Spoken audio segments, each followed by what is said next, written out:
महाराष्ट्र में बीजेपी को चुनावों में फिर मुंह की खानी पड़ी है। विधान परिषद के चुनाव में महाविकास आघाड़ी गठबंधन ने जोरदार जीत दर्ज की है। बीजेपी की सबसे बुरी हार नागपुर स्नातक निर्वाचन क्षेत्र में हुई है। नागपुर को बीजेपी का गढ़ माना जाता है, जिसे लेकर एनसीपी नेता नवाब मलिक ने बीजेपी पर निशाना साधा है। तो क्या कुछ हुआ है इस चुनाव में, इस रिपोर्ट में देखिए।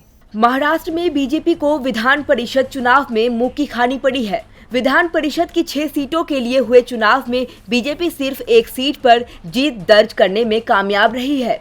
बाकी 5 सीटों पर शिवसेना, एनसीपी, कांग्रेस के महाविकास अघाड़ी गठबंधन ने जीत दर्ज की है। एक साल के अंदर बीजेपी को राज्य में यह दूसरा धक्का लगा है। आपको बता दें कि पिछले साल नवंबर के महीने में बीजेपी के हाथों से महाराष्ट्र की सत्ता फिसल गई थी। बीजेपी ने इन चुनाव में 4 सीटों पर अपने उम्मीदवार उतारे थे और एक सीट पर निर्दलीय प्रत्याशी को समर्थन दिया था। महाराष्ट्र के पूर्व मुख्यमंत्री और नेता प्रतिपक्ष देवेंद्र फडणवीस ने हार स्वीकार करते हुए कहा कि महाराष्ट्र विधान परिषद चुनाव के परिणाम हमारे उम्मीदों के मुताबिक नहीं है।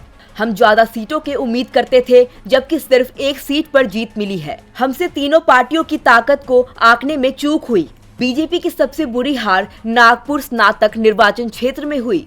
नागपुर को बीजेपी का गढ़ माना जाता है और इस सीट पर पूर्व के केंद्रीय मंत्री नितिन गडकरी और फडणवीस के पिता गंगाधर राव फडणवीस जीत चुके हैं। मंगलवार को हुए चुनाव में महाविकास अघाड़ी और बीजेपी के बीच प्रतिष्ठा की लड़ाई के तौर पर देखा जा रहा था। अब इसे लेकर उद्धव सरकार के मंत्री और एनसीपी नेता नवाब मलिक ने बीजेपी पर निशाना साधा है।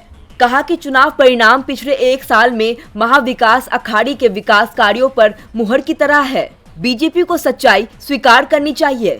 विधान परिषद चुनाव के बाद राज्य में सत्ता परिवर्तन का उनका दावा खोखला साबित हुआ है। डीबी लाइव की रिपोर्ट।